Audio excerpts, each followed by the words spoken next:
Hey, what's up, lady? How's it going? Hey, girl. Well, welcome back, guys. I'm Natalie Hayden Laverne Badger of ExPOSED. How was your week? Girl, it's been busy. I don't know about you, but It is. we running. God. It's a lot going on. It is definitely a lot going on, but good stuff. Yes, great things. Good Great, stuff. great things going on. So today's topic is about why women stay and why women don't Come forward with being abused. So, and there's so many reasons oh my why. God, there's a lot of reasons. There's definitely a lot of reasons why. But we're just going to touch bases on some of them. Some that are personal to us as to why we did not want to tell people about our experiences and why we didn't leave after the first time. But we also want to talk about a hot topic right now. Yes, a very hot topic. Mr. Bill Cosby. So we all know, Mr. Bill Cosby was found guilty and he was charged and sentenced. And so there was a lot of backlash in regards to the women that were coming forward so many years later after he sexually abused them. That is so unfortunate because, Right. I mean, don't you think it doesn't matter? It's bad enough you carry this this weight with you Right. for the duration, I mean, of Right. your life, and if you think, Absolutely. and now you come forward to free yourself, And then everybody got something to say. everyone has something to say. So, with all of that, let's just get it popping and cracking. Right. Let's just get it going. Okay, so from my experience, some of the reasons why I didn't leave while being abused and after being abused and didn't stay gone was finances. Finances was one. That's the money, y'all. Yes. That's the money. Yes. So I didn't have control over the money, and I had 4 kids, and was like, how was I going to take care of my family? I didn't know how to do it by myself, and I didn't think I could do it without him. The other one is just the didn't want to let go of that imaginary family unit I had created in my head, that I was going to make this original family, my original family, work. We don't want to be a single mom with We don't the want to kids. be a single mom. I don't want stepdaddies, coming up into my kids' lives. I didn't want any of that. And I just was afraid. And embarrassed. So you just pointed out 4 reasons Yes. as to why. So, I mean, the list can just continue to go on and on and on. So for you, was it? For me, I mean, it's not that I had a tough time leaving. I mean, because I left so many times. Right. I left, came back. The fact that I done forgot how many times I left and came back. They say women leave about 7 times, at minimum 7 times, And I was beyond that. before they leave for good. And I believe I was at 6 or 7. I think I was beyond that. But it wasn't the fact that I was fearful of leaving, because I just had a I don't care attitude.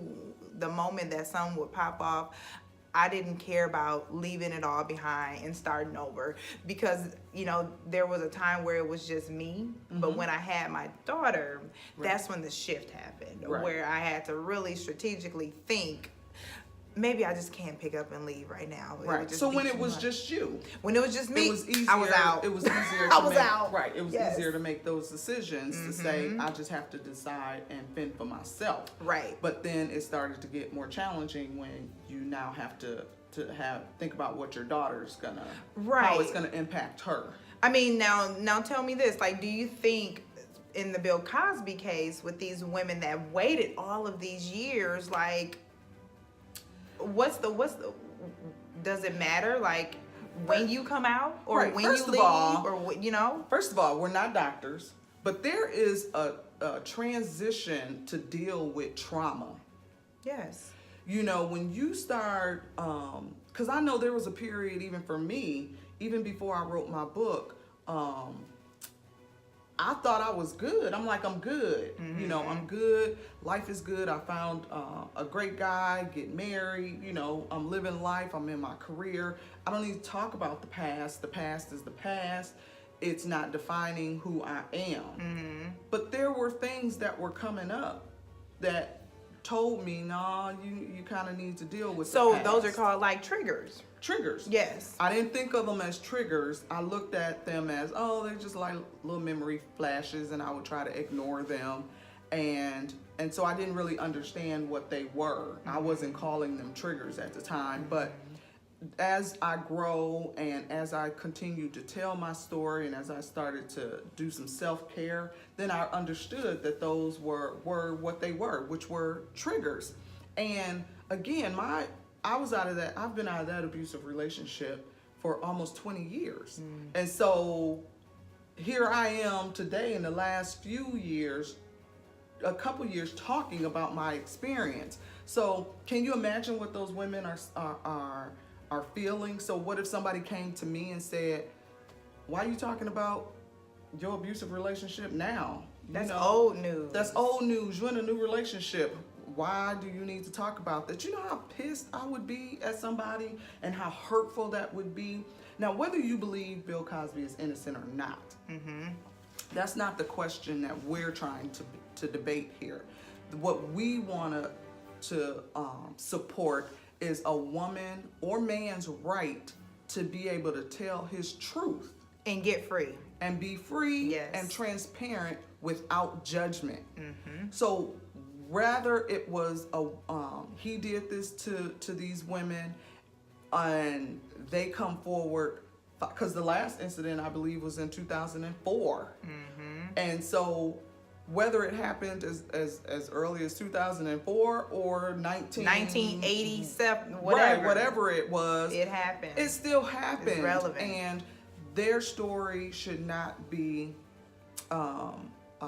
diminished by time, because it may have just taken them that time to be able to say. Yes. And so when that first woman came forward, that just opened up a door for another person. for other women to come forth and say that now I have somebody, maybe I thought this was just me, that he was doing this too.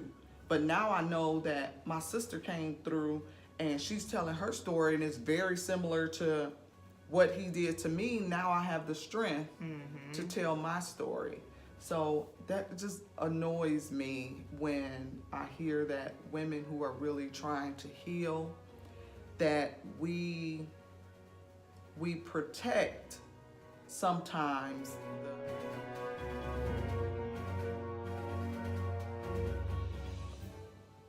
the accused because we have fallen in love.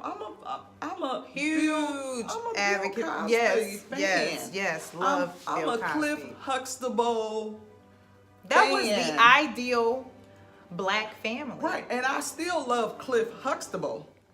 I'm still a fan of Cliff Huxtable. If it comes on TV right now, I'm gonna watch it because I Yes. think the show was amazing and it's continuing to hit generations of young people and families and give hope. So I just had a thought, just now, like Cliff Huxtable. This is the person we saw on the air, and just think about, the people that you may see that have an image, and they have this platform, and they're one way Right. in front of the world, Right. and then behind closed doors, they're a whole nother person. Right. So you have to, at sometimes, own up to that.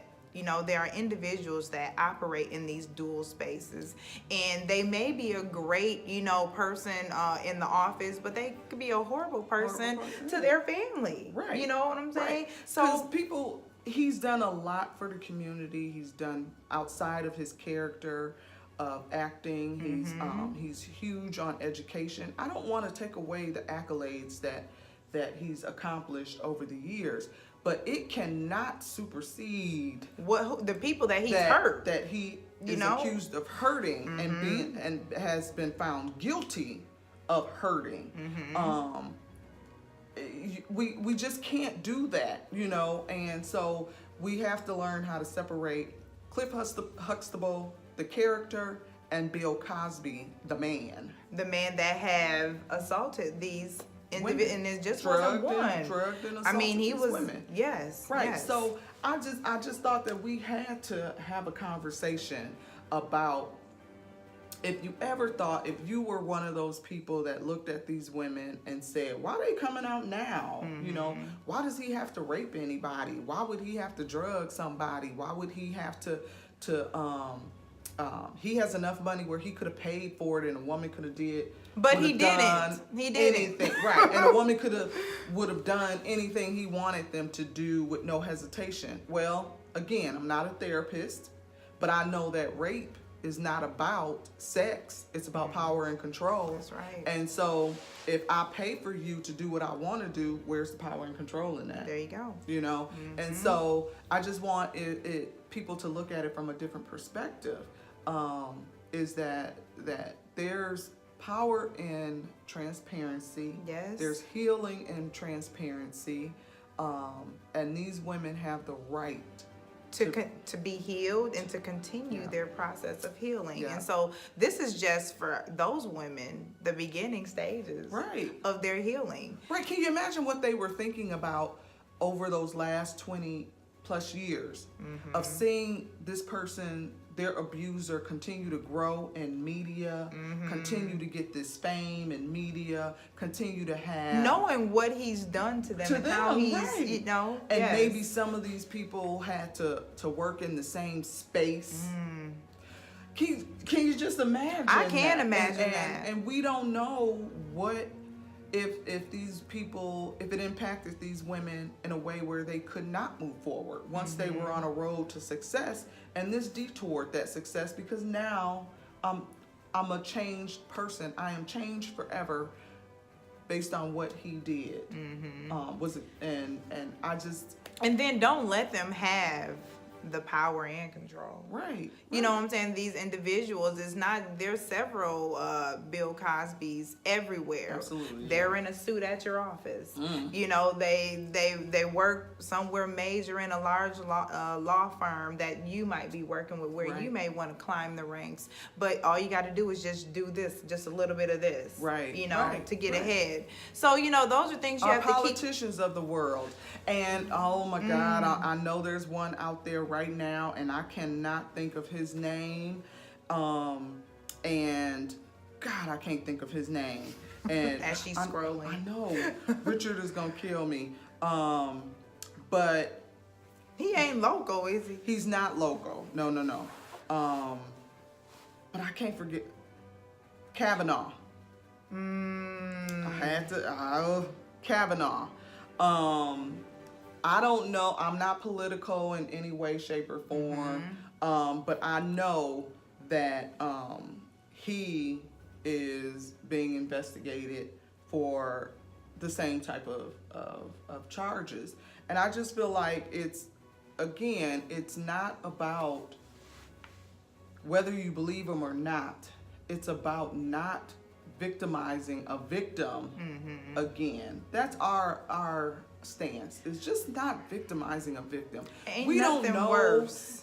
We people are judging these women that are accusing Bill Cosby of stuff, of rape, not just of stuff, I'm sorry, of rape and drugging them. And you don't even know Bill Cosby. You know Cliff Huxtable. That's who You we know, associate and ourselves you don't really with. know Cliff Huxtable, but we will sit on our high horse and say that these Bill Cosby would never do something like this. Or How- such and such that you think that's in this platform would never do would such a never thing. do something like Based that. off of the image that they put out there in front of you. You have Absolutely. no idea. Absolutely, and it's ridiculous. So we just want to say, just be aware of what it means, what an actual victim goes through, whether it's sexual assault or domestic abuse. Or whether they decide to come out as soon as it happens, 3 months, 3 years, 3 decades. Right. You know what I'm saying? It's an opportunity for them to get free and also to help somebody else out, because that one woman, that first woman that came out, she opened up the door the for gate, everyone. and everybody was coming through, and all it took was that one person, and maybe others were able to be paid off. And again, if someone took money, hush money, then that there is a clear indicator. Right, but it's her choice to say that that's how she wanted to deal with her Or maybe situation. that's all she knew that would be, that would be the only way that she could deal with that situation. Right, at the time. At that time, Right.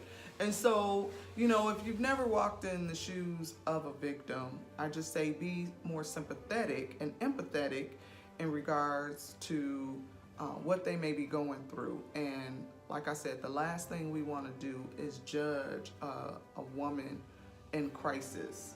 So, when you say a woman, remember the whole Kevin Spacey situation? Mm-hmm. There was a male. Yeah.